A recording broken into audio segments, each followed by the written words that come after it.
Welcome everyone, Damien here from ATM Chiptuning. So today is the first video of a video series where we will be explaining to you guys how tuning stuff works, things about cars, and in general any frequently asked questions or any interesting topics that you guys want to know about. So if there's anything specific, drop it in the comments and we'll consider making a video about it later on. But today we have a 1 Series BMW F40 that we've done stage 3 on, and we're gonna run you guys through the process of how we got there. Depot on the beat.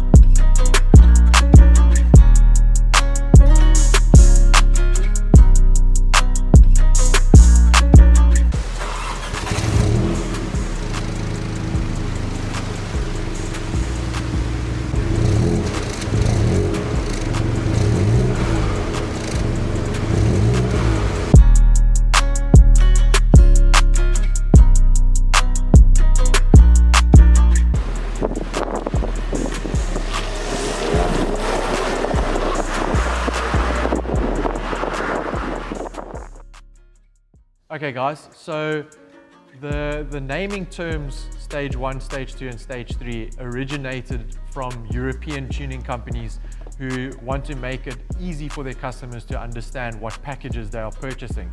So that will always begin with stage 1, which is primarily going to be an ECU tune.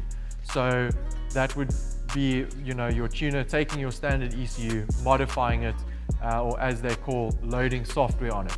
That will always be the first step, and that would be called stage 1, meaning the first stage. What that entails is we will pull the standard map off of the ECU.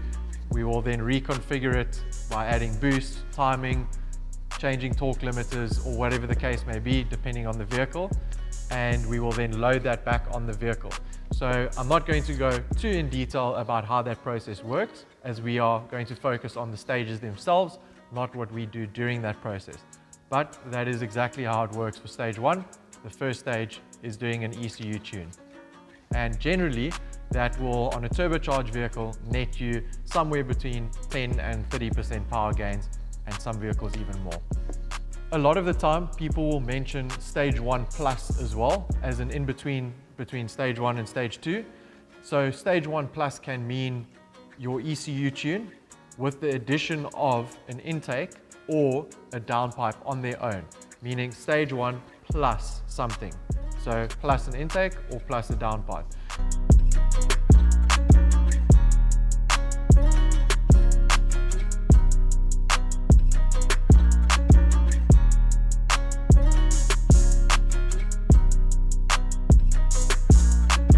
So depending on which option you choose, whether it be a downpipe or an intake, either one of those items are going to allow air to either get into the engine more quickly or out of the engine more quickly. So it is the next step in the process after doing an ECU tune.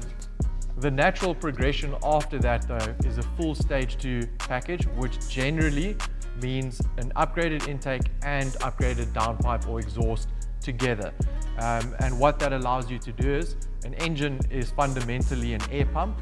So by doing an intake, you allow air to go into the engine more efficiently, and by doing a downpipe, you allow it to leave the engine more efficiently, which means that the tune and the hardware modifications work together to produce more power than stage 1 would.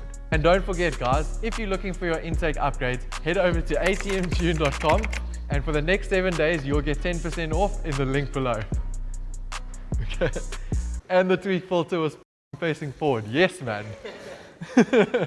Oftentimes, when you do a stage 2 package on a car, you can generally take a lower spec model and give it enough power to overtake the next model up.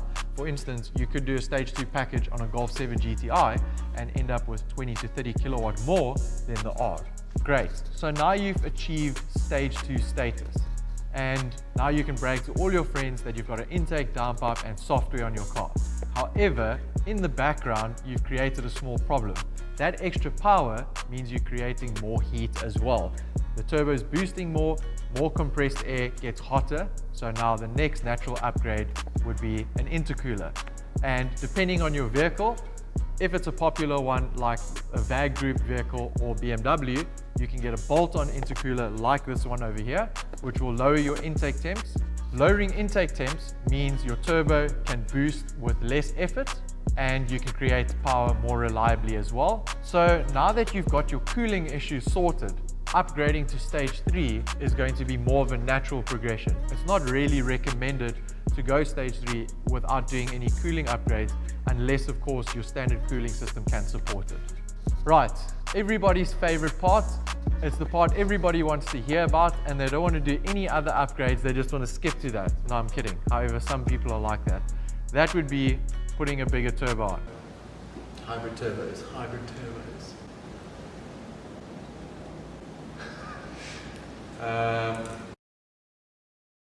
Alright guys, so now that you've got your cooling system upgraded and you can handle the extra boost, the next thing would be is to upgrade your turbocharger.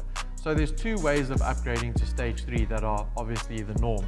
And the one would be a hybrid turbo, which is where you take your standard factory turbocharger and they will pretty much upgrade the insides of this to make it stronger, to allow it to handle more boost, and to make it more efficient as well.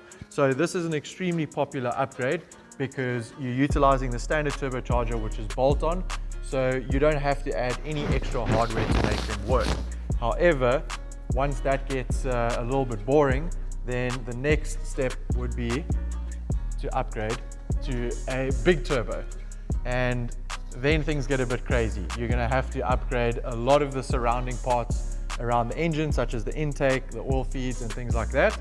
But this would also be referred to as stage 3.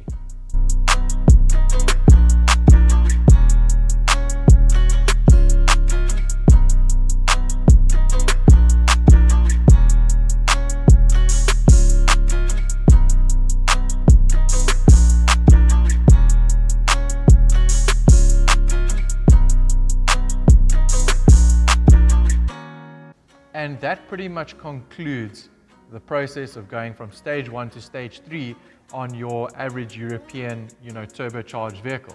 However, we haven't covered what you would do to a naturally aspirated vehicle, maybe like an E92 M3 or a Lambo. And then on the other side of things, a supercharged engine like the Jaguars and the Land Rovers as well, the 5-litre supercharged V8. So in that instance, on a supercharged vehicle, stage 1 would mean just an ECU tune. However, stage 2 will mean a supercharger pulley upgrade and a set of performance filters would be stage 2 in that case.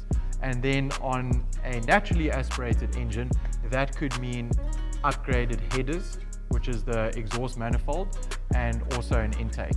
So depending on the vehicle, this can vary a lot, and people have over the years used these stages as an easy way to explain to their clients what each package will entail. So stage 2 for a Golf 5 GTI is intake, downpipe, and a tune. However, again, if you're doing this to a supercharged vehicle, that can vary quite a bit. All right guys, so that pretty much wraps it up. Thank you so much for watching the video, and don't forget to put your questions in the comments because if you guys have anything interesting that you'd like to know, we'll definitely consider making a video about it. But please share the channel with your friends and subscribe. We'd love to make more videos and answer some of the cool stuff that you guys want to know.